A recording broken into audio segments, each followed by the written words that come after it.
On today's episode of the Locked On NBA Big Board podcast, you get me, your host, James Barlowe.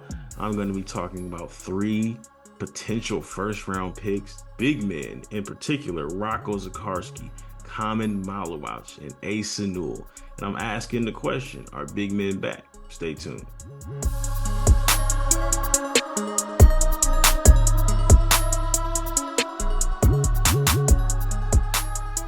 Thanks again for making Locked On NBA Big Boy your first listen every day. We are free and available wherever you get your podcasts and on YouTube, part of the Locked On Podcast Network. Your team every day. This episode is brought to you by FanDuel.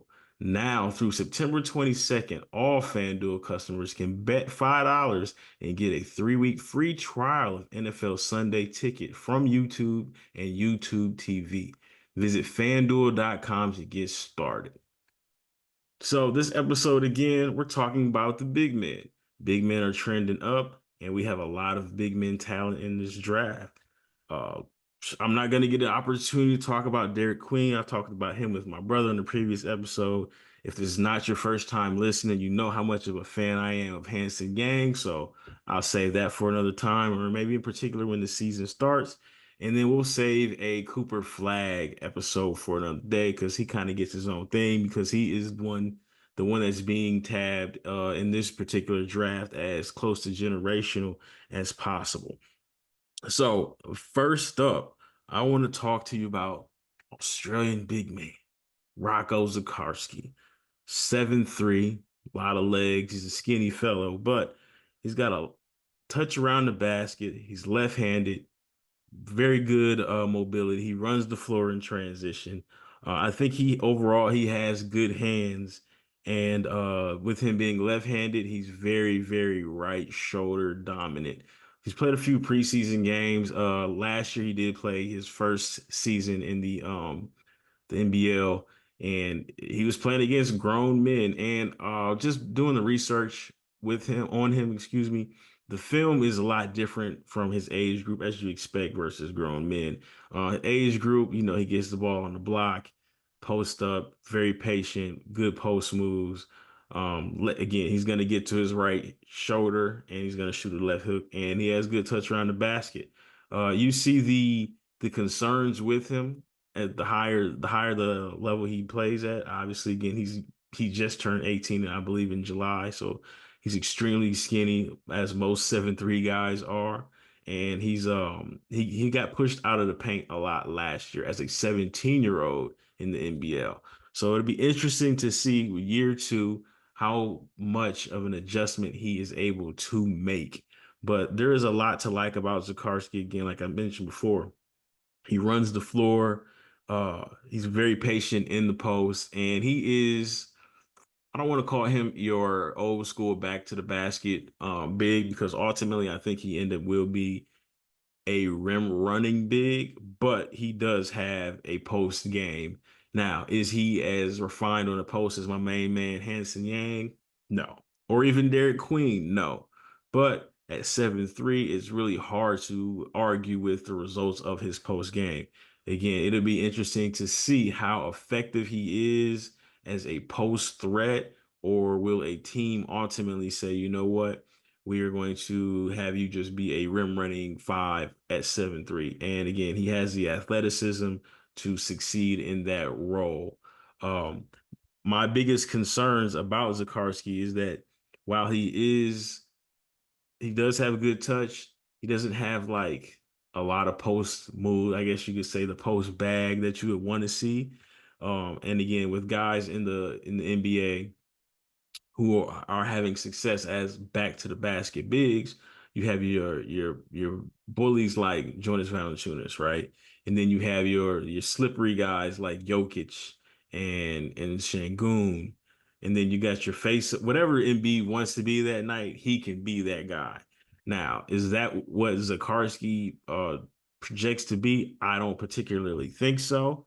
Um, Part of him being 7'3", as I mentioned before, is that he's a lot of legs, and he doesn't have the lower body strength right now to successfully like bully those grown men. And I think it may end up being a concern just long term because he's skinny. Now, but if you look at somebody with a similar build to him, is Kristaps Porzingis. Now, early on, Porzingis he struggles to bully, but because he's such a great shooter, it almost doesn't matter, right? So if he catches the ball on the elbow, and yes, you can put a smaller guy on him, and they're going to be putting their forearm in his chest, and the physicality can bother him, but he's 7'3" and he can shoot. So it almost like it doesn't matter.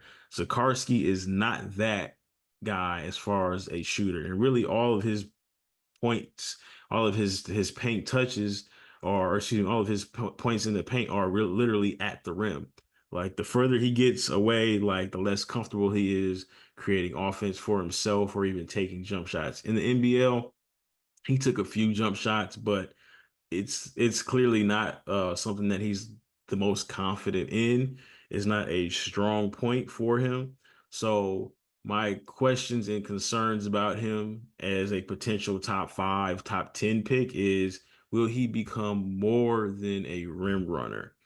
Uh, and like I said, the physicality of basketball in the NBL was a lot for him as a 17-year-old, as it would be for most 17-year-olds. Like that's not a knock on him, but I don't know if long term does he have the body type to be somebody you could feature in the post. Now, is he someone you could catch on a switch? Absolutely. He's 7'3" and he does have good touch around the basket. So, but is he going to be an offensive hub? That is something that I can't tell you in good faith that he's going to be today. Now, it's a long off season. I mean, they're playing preseason games right now.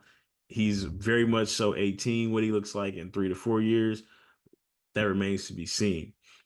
Another issue that I have for of him is that he has good touch around the basket, but like in pick and roll, finishing in traffic, if he doesn't have like a clear runway to dunk the basketball, you can see he kind of struggles to score.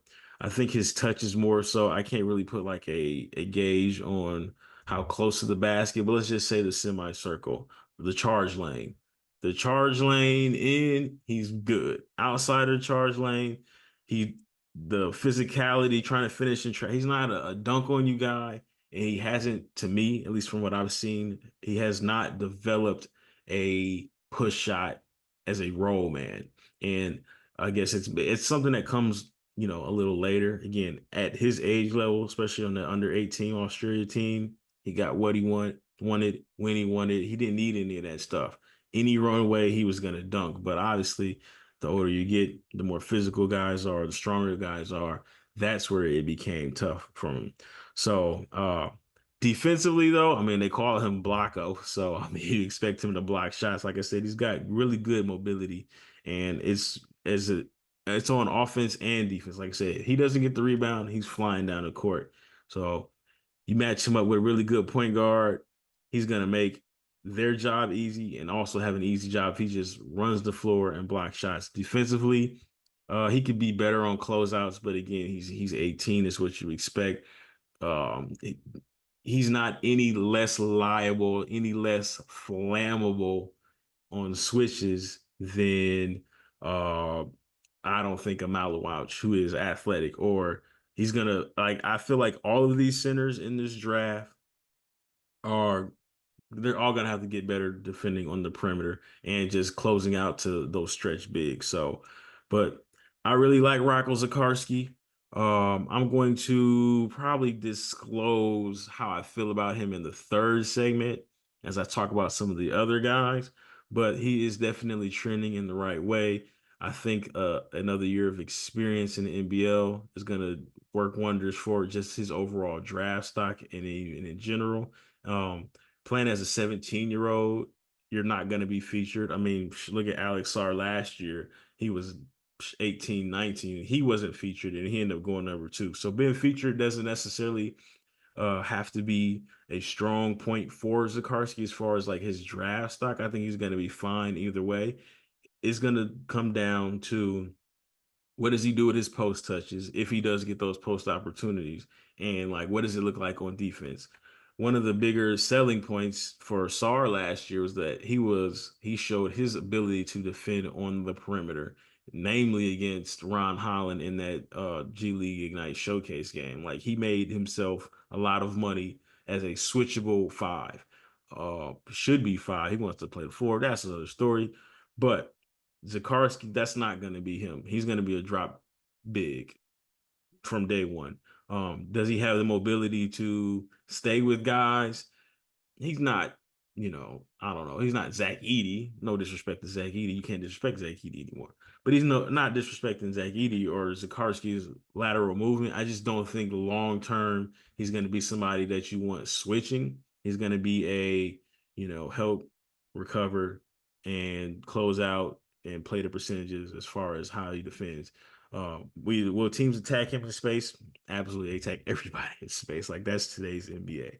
So again, Rocco Zikarsky. It's very early. I'm not putting together a mock draft or even a big board yet. It's too early. I don't want to be married to any ideas this early, but I could see him going in the top 10. Feel like he can boost his stock. So I really like Zikarsky. In this next segment, we're gonna talk about Khaman Maluach. Stay tuned. All right, so you've heard us talk about a lot, about FanDuel, and it's America's number one sports book. We all have something a little different for you. Now through September 22nd, all FanDuel customers can bet $5 and get a 3-week free trial of NFL Sunday Ticket from YouTube and YouTube TV. Then, with the YouTube base plan, you're able to watch regular season Sunday afternoon out of market games. All you need is a Google account and a current form of payment, and you can cancel at any time. And that's not enough. FanDuel also has something special for our listeners this weekend. Be sure to check out FanDuel's Profit Boost in the app and use it for FanDuel's double your winnings for all Sunday, September 8th pregame moneyline bets. Profit Boost will be live starting Friday, September the 6th. View your account page now to learn about your boost. Just visit fanduel.com. Download America's number one sports book. So, in the previous segment, we talked about Australian big Rocco Zikarsky. This next one, Khaman Maluach. So, Maluach, I've seen him. I saw him live in person at Basketball Without Borders. I saw him play in the Nike Hoop Summit. I wasn't able to attend, but my brother did go to that event there. We saw him play for South Sudan in the Olympics, and then like there's film of him at Basketball Africa. And if I could tell you that I felt every basketball emotion about him in those, I think, 4 different segments. I've seen in Basketball Without Borders, he was good. Wasn't great, he was good. The Nike Hoop Summit, he wasn't good. Playing for South Sudan, I mean, the sample sizes are small, but he showed flashes against Team USA. I think he's got like 7 possessions. It's not a lot, but it's an idea of what he could be. And then there's his Basketball Africa tape, which is very impressive. So I say all that to say this. I think I'm sold on Maluach as a top 5 pick. I think I'm sold. I'm questioning it, and I know I just said in the last segment I'm not doing the big boards yet, but if I were to do one, he would be very, very high. Size, length. He has tremendous defensive potential. At Basketball Without Borders, he was like the loudest guy there. There were other bigs there, no disrespect to them, but he was loud. Like he was talking on defense, he was changing shots, he did all those things.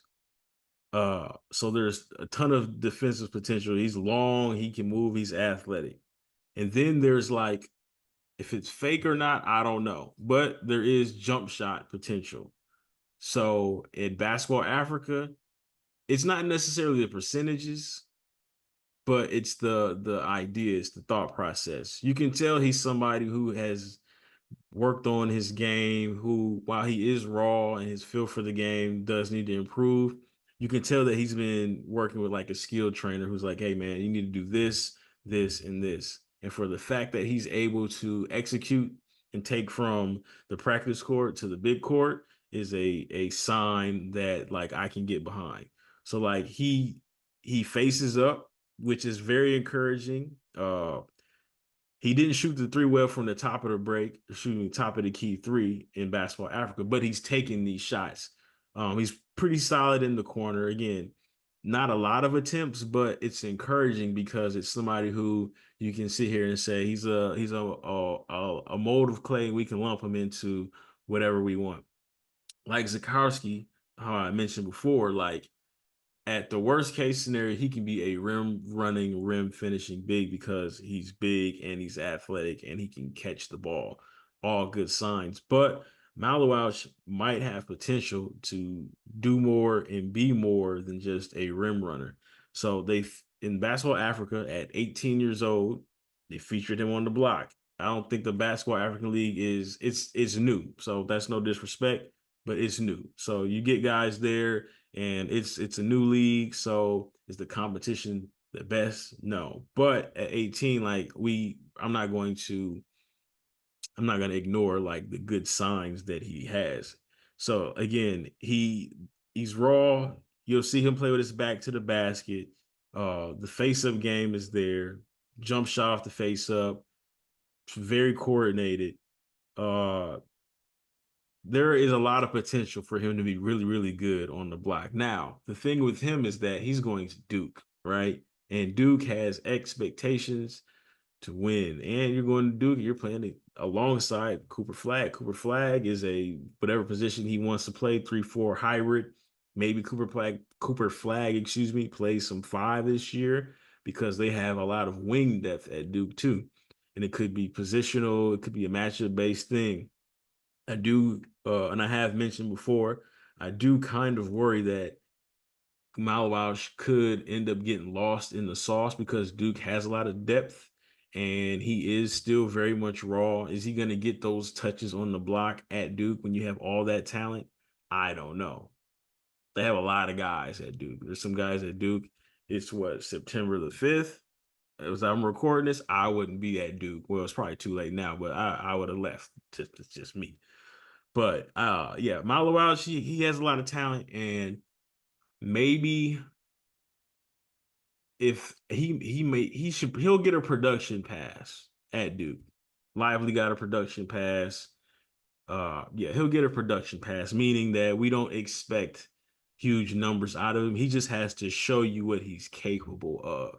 So I really think he could be a top 3 pick in this draft. Again, it's way too early to be throwing out these numbers, but let's just say this. I really, really like what I've seen, and it's encouraging to see what I've seen from just but a couple of things he needs to work on. Like I said, he's really, really raw. He can be very careless with the ball, as a lot of these guys can be careless with the ball. And is it may be unfair to ask, but is the potential, it'd be interesting to see how the potential works out because he may, depending on where you are, it's like it may be, hey man, just keep it simple. Do this. Like a lot of that has to do with where you're drafted. And then at Duke, I don't know if he's gonna get those touches. Like let's to bring back the example of Derek Lively. Like Derek Lively, he split minutes. He played alongside Filipowski. Numbers weren't great, but he shows you something. And then when he got to the combine, he showed you that he could shoot. So it's like, well, Maluach just get to show you. Will he get the opportunity to show you everything that he has? And also, does everything that he has, is it real? Because it's just been kind of like a mixed bag, at least from what I've seen from him. But he plays hard. He's long. He's athletic. He should be a defensive anchor. Feet move. Like he has a lot of potential, and it's not a lot of potential just because he's athletic. Like the jump shot looks really, really good. I need to pull up the free throw numbers, but he looks like he could be a top 5 pick, depending on how how these things work out. And he may end up being somebody who I talk about with my brothers, or I talk about with Rich or Leif, and I'm gonna say, all right, man, let's just not overthink this. Like, we see the talent. He didn't do this at Duke, but that almost doesn't even matter because he can play. But again, careless sometimes with the ball. He's not. And one thing I do notice about some of these bigs, and while I do favor, and not to make this episode about them, but like Derek Queen can pass. Can Maluach pass? Like, part of being a successful back to the basket big in today's NBA is not only are we going to try to, if that's what you are, and we're going to feature on the block, you need to be able to pass. We need to operate out of DHO. And right now, that's just not something that Maluach has been asked to do, or is he comfortable doing. So, but that's the thing. Those are things that I do like about like a Derek Queen, or like if you sit here and say whatever. If Cooper Flag, I know he can pass, right? So, but those are issues with Maluach again. Uh, he spends a lot of time on the floor, which is which is concerning for me, because it's like, man, get up. Like, you don't need to fall to the floor every time, but that just comes with reps. So I have him, excuse me, in my way too early to even talk about. He's trending upward. So, like I said, I like the young man, does a lot of good things. So we'll see.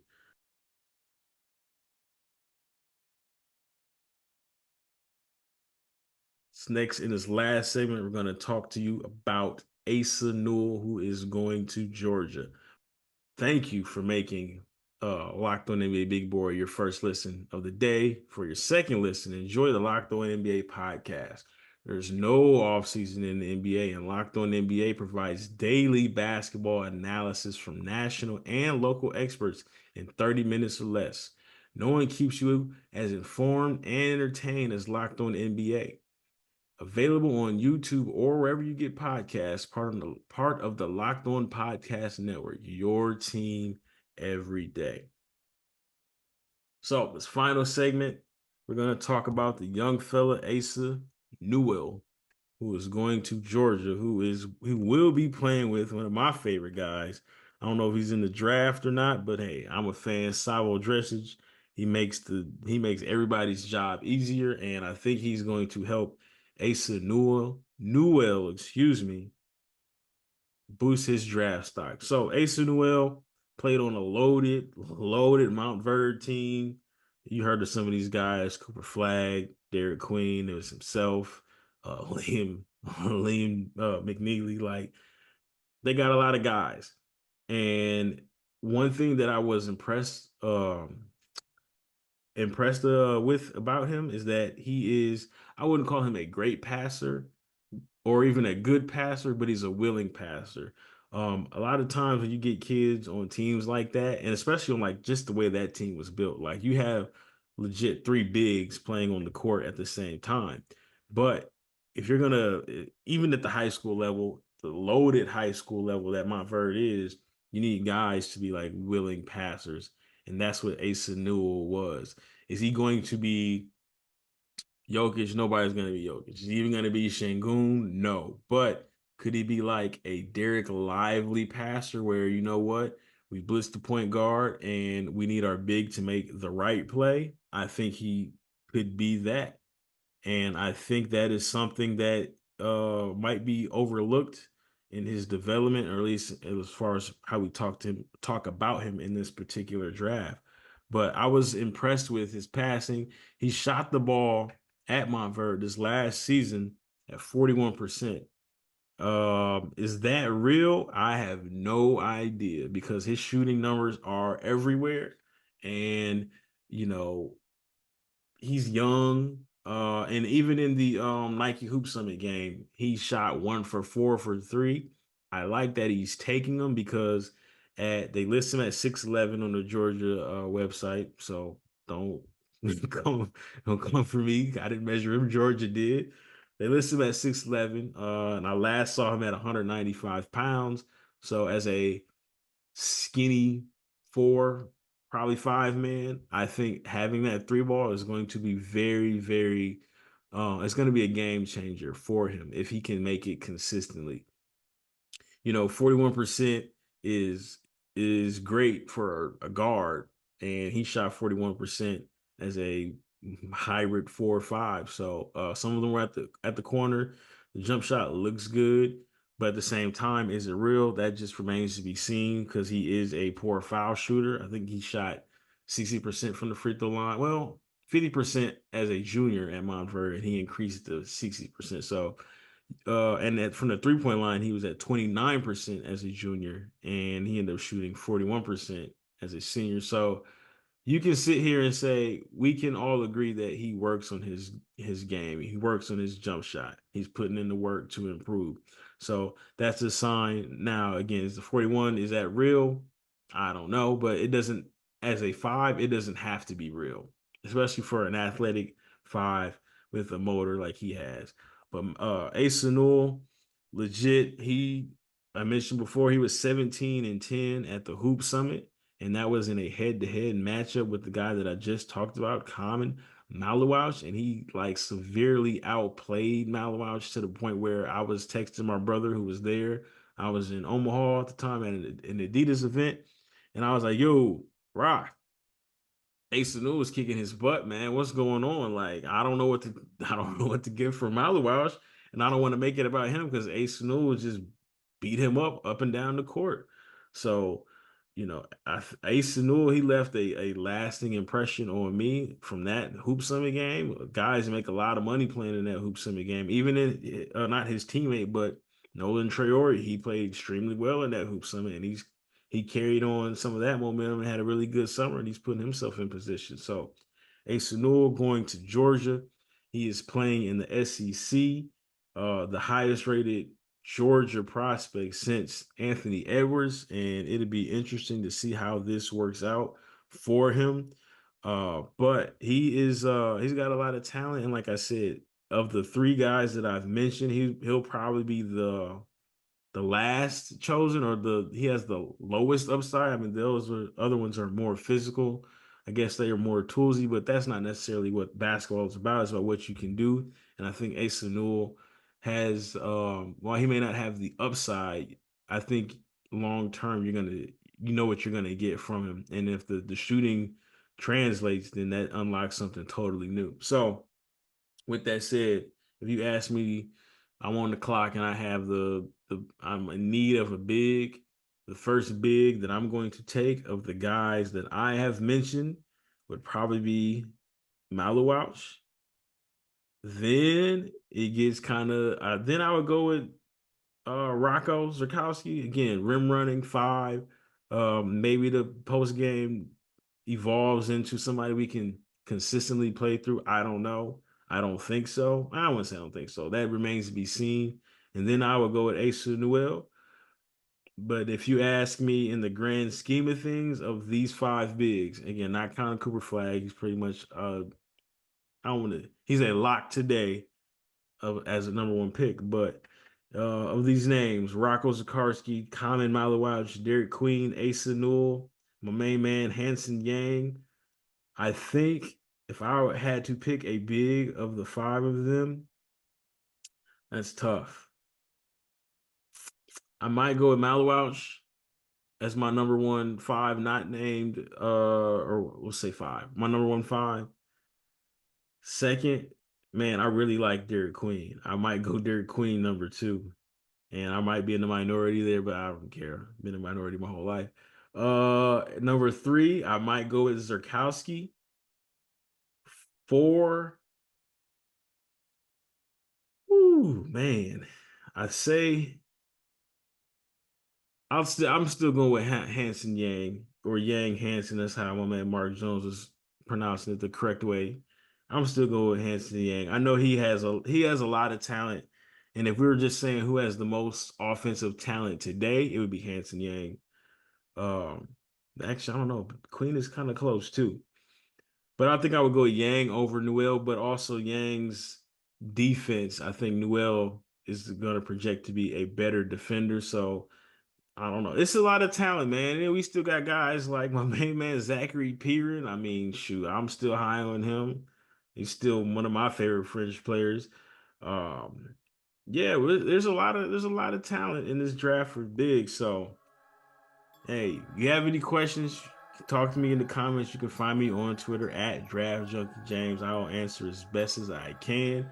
But before I let you go, I just want to tell you that I am thanking you again for making the Locked On NBA Big Board your first listen today.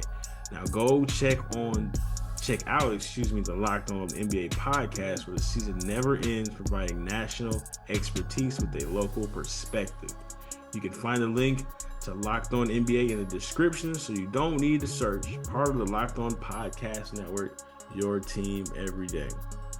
That concludes this episode. I am James Barlowe, and I am out.